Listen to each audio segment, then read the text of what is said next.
At INAR, when we talk about equality, we don't start with intentions. We start with outcomes. Because intentions don't tell you who is being excluded. Outcomes do. If we look honestly at the outcomes in Ireland today, we have to ask, is Ireland an equal place for everyone? And the answer is no. We see it in the labor market, where racially minoritized communities, such as the Black communities and the traveler and the Roma communities, experience higher levels of unemployment than the general population, almost 12%. We see it in the migrant communities, more broadly, where inequality is built in the system itself, where non-EU migrants have 10 to 15 percentage of points lower than Irish nationals, and mostly having overrepresented in low-paid and insecure work. We see it in the lived reality of Irish travelers. Traveler men have a life expectancy that's 15 years shorter than the men in Ireland.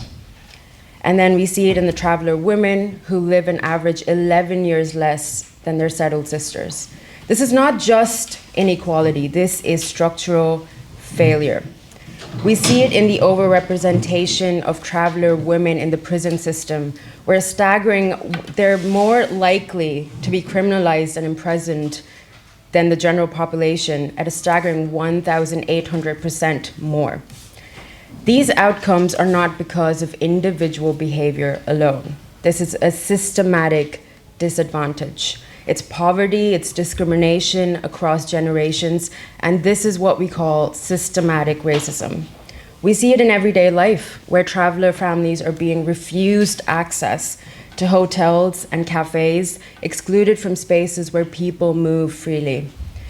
We heard it directly from our recent engagement with our sisters in the Galway traveler movement, where discrimination is not abstract. It is daily, normalized, and expected. So the question is, do people intend to discriminate? Well, the real question should be, why do the same groups of people consistently experience worse outcomes when it comes to health, when it comes to housing, when it comes to education, when it comes to access to services, and most importantly, in dignity? Because equality as defined here is not about treating everyone the same. It is about equality of outcome. It is about redistribution, it's about representation, it's about recognition and real inclusion. And this creates a challenge for civil society.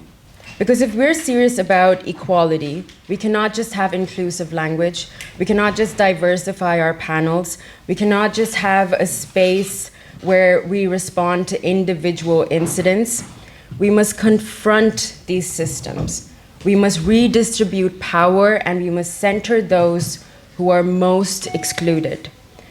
But this is uncomfortable, and me and my colleagues at INAR have these discussions almost every single day about who is missing in the decision making, who is being spoken for rather than heard, who benefits from the status quo, and how things are being worked currently.